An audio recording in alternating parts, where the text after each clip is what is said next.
Λοιπόν, φίλοι μου, δεν είμαι καλός στα λόγια,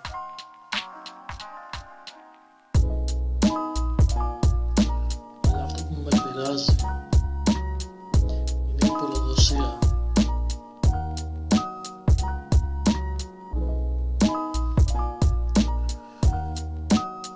Ειδικά από έναν φίλο.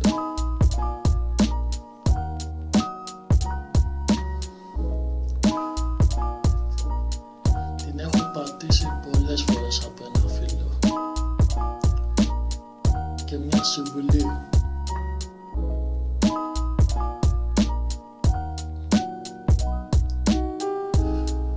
μην εμπιστευτείτε ποτέ φίλο.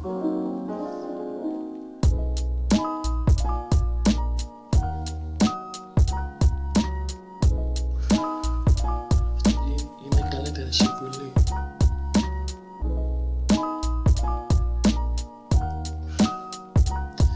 Εντάξει, θα σου πούνε,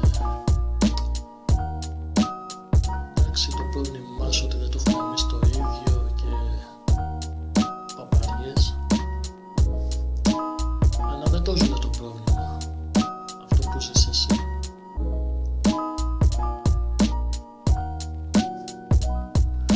Εντάξει, δεν ξέρω και εγώ τι να πω.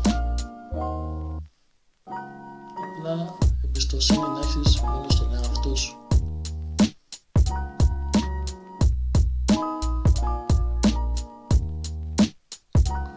Εγώ είμαι κομπλέ.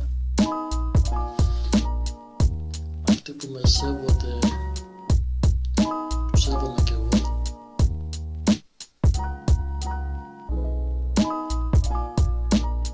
Κι όλα κομπλέ.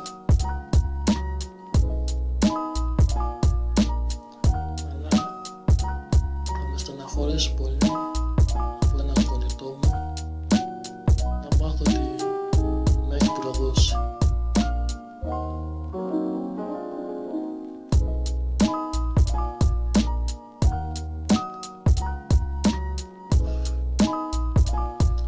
Αυτό πάλι σας το ξαναλέω, συμβουλή: προσέξτε τον εαυτό σας, μόνο αυτό να εμπιστεύεστε.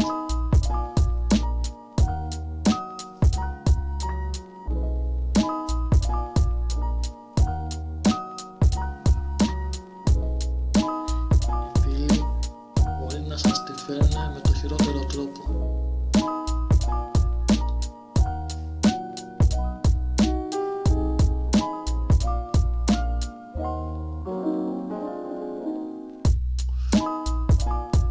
Την έχω πατήσει πολλές φορές και άσχημα.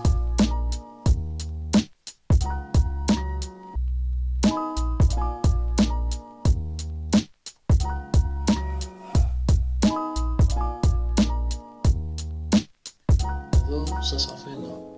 Αυτό το μήνυμα πάει κάπου. Ξέρετε.